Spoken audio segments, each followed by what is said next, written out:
हम आपके लिए लाते हैं कत्ल, कानून और इंसाफ की सच्ची कहानियां।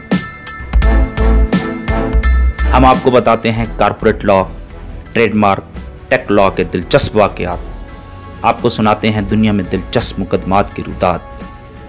ये सब जानने के लिए हमारे चैनल को सब्सक्राइब करें, क्योंकि ignorance of law is no excuse. बिस्मिल्लाहिर्रहमानिर्रहीम। विलायत अली और जुल्फ़कार अली पर मंजूर अहमद के कत्ल के इल्ज़ाम में 302 का मुकदमा चला और विलायत अली को सेशन जज की तरफ से उम्र कैद व मुशक्क़त की सज़ा हुई, लेकिन जुल्फ़कार अली को अदालत ने रिहा कर दिया। इस मुकदमे की शुरुआत कैसे हुई और बाद में क्या हुआ, ये जानने से पहले आपसे गुजारिश है कि हमारे इस चैनल को सब्सक्राइब करें और इसे शेयर करें, क्योंकि हम आपके लिए लाते हैं अनोखे मुकदमात के दिलचस्प और सच्चे वाक़यात। इस मुकदमा की शुरुआत कैसे हुई, हम उस दरख्वास्त से शुरू करते हैं जो मकतूल के भाई मोहम्मद रियाज़ ने मुकदमा के अंदराज के लिए पुलिस को दी। मोहम्मद रियाज़ के मुताबिक वो एक दुकानदार है, मुल्ज़मान भी उसी के गांव के रहने वाले हैं। 16/11/2011 को तकरीबन शाम के 7:30 बजे मुदई का भाई, जिसका नाम मंसूर और उम्र 34-35 साल है, अपनी मिठाई की दुकान पर मौजूद था। मुल्ज़मान आतिशी असलह के साथ वहां आए और मुल्ज़िम विलायत ने मंसूर पर राइफल से फायर किया, जो उसे पेट में लगा। जुल्फ़कार अलियास कारी ने सिंगल बैरल बंदूक से फायर किया, जो मंसूर को पेट के नीचे पिछली जानिब बटक्स पर लगा। मंसूर अहमद शदीद ज़ख्मी हो गया। शोर और फायरिंग की आवाज़ सुनकर मुदई और उसके साथ करीम और हुसैन मौका पर पहुंचे और वारदात अपनी आंखों से देखी। गवाहान को देखते ही मुल्ज़मान वहां से फायरिंग करते हुए भागने लगे और धमकी दी कि अगर कोई आगे आया तो उसे भी मार दिया जाएगा। मुदई मंसूर मकतूल को हस्पताल लेकर गया, जहां उसका मुआयना किया गया।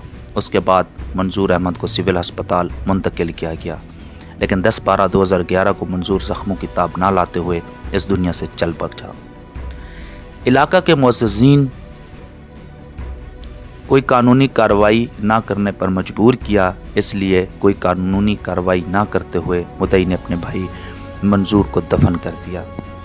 वजह अना जो FIR में बताएगी वो ये थी कि मुल्ज़िम जुल्फ़कार को शक था कि मंसूर मकतूल के उसकी बीवी से गैर इखलाकी मरासम थे, इस वजह से उसने मंसूर अहमद का कत्ल किया। पुलिस की कार्रवाई से गैर मुतमईन होने के बाद मोहम्मद रियाज़ मुदई ने बरह रास्त अदालत में इस्तग़ासा दायर कर दिया। बाकी कहानी एक जैसी रही जो FIR में थी, लेकिन कुछ बातों का इजाफा भी था, जो ये हैं कि मुल्ज़मान ने फिर जुल्फ़कार की बीवी का भी कत्ल किया, क्योंकि वो कुम्हार है और ज़ात से कमी है और गरीब है। इसलिए जब मुअज़्ज़िज़ीन ने उसे कानूनी कार्रवाई से मना किया तो उसने उनकी बात मान ली। उसके अलावा पुलिस के बारे में उसने कहा कि वो कई दिनों तक थाने जाता रहा कि मुकदमे का अंदराज किया जाए, लेकिन पुलिस मुकदमा दर्ज नहीं कर रही थी। उसके बाद आला अफसरान के कहने पर मुकदमा दर्ज हुआ। तफ्तीशी ने मुल्ज़मान से कोई बरामदगी नहीं की। डॉक्टर जिसने मकतूल का मुआयना किया था, उसके बारे में मुदई ने कहा कि डॉक्टर मुआयना करते हुए मुल्ज़मान से मिल गया और उसने 2 की बजाय 1 फायर का लिखा कि मकतूल को 1 फायर लगा।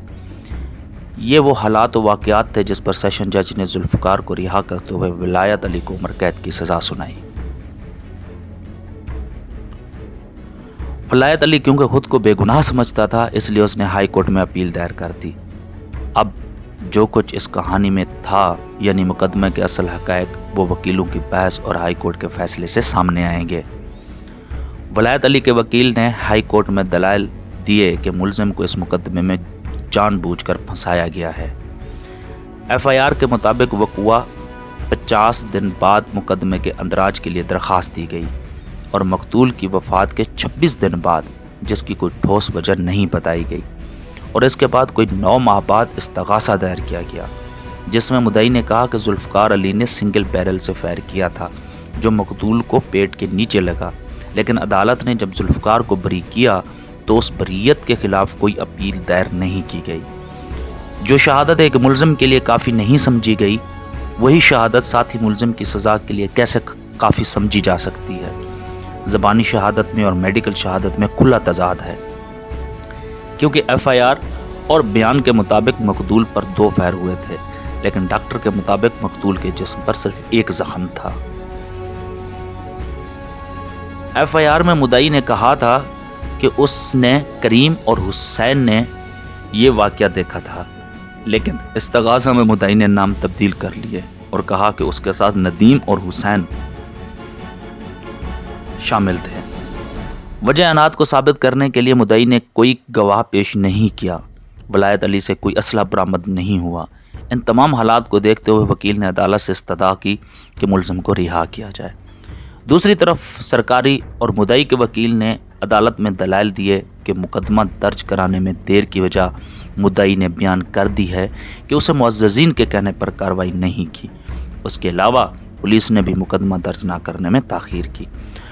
वकीलों की बहस सुनने के बाद अदालत इस नतीजे पर पहुंची कि मुकदमा देर से दर्ज कराना मुद्दई के मुकदमे में बहुत बड़ा शक पैदा करता है। इसके अलावा मुद्दई ने यह कहा कि उसके अलावा करीम और हुसैन ने यह वक़ूआ देखा, लेकिन 50 दिन तक दोनों खामोश रहे। इसके बाद मकतूल की वफ़ात हो गई।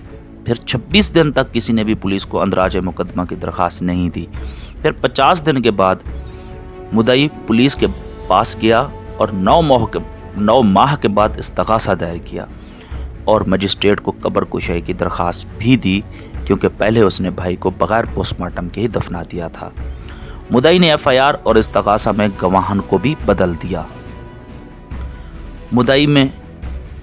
मुद्दई ने अदालत में बयान के दौरान अपने पिछले बयान में इजाफा भी किया। उसने अदालत के सामने कहा कि मुझे लोगों ने कहा कि अगर मुकदमा दर्ज कराया तो तुम्हारे दूसरे रिश्तेदार भी मार दिए जाएंगे, लेकिन FIR में उसने ऐसी कोई बात नहीं की। इसके अलावा हुसैन, जो चश्मदीद गवाह था, उसने कहा कि इस मुकदमा के हवाले से उसने कहीं कोई बयान नहीं दिया और ना ही वो थाने गया और ना ही मुकदमे की कार्रवाई या तफ्तीश में शामिल हुआ। वजह अनाज जो बयान की गई इसको भी मुद्दई साबित नहीं कर सका। इसके अलावा ये मुद्दई का केस था कि मकतूल के जुल्फ़कार कारी की बीवी से ताल्लुकात थे, इसलिए जुल्फ़कार के पास ठोस वजह थी कि वो मंजूर का कत्ल करता, लेकिन अदालत ने उसे रिहा कर दिया और मुद्दई ने उसके खिलाफ कोई अपील दायर नहीं की। मुद्दई के बयान और मेडिकल शहादत में भी तज़ाद है। मुद्दई के मुताबिक 2 फायर लगे और मेडिकल शहादत के मुताबिक 1 फायर लगा। इन तमाम हालात और वाक़यात को सामने रखते हुए अदालत ने मुलज़िम विलायत अली को शक का फ़ायदा देते हुए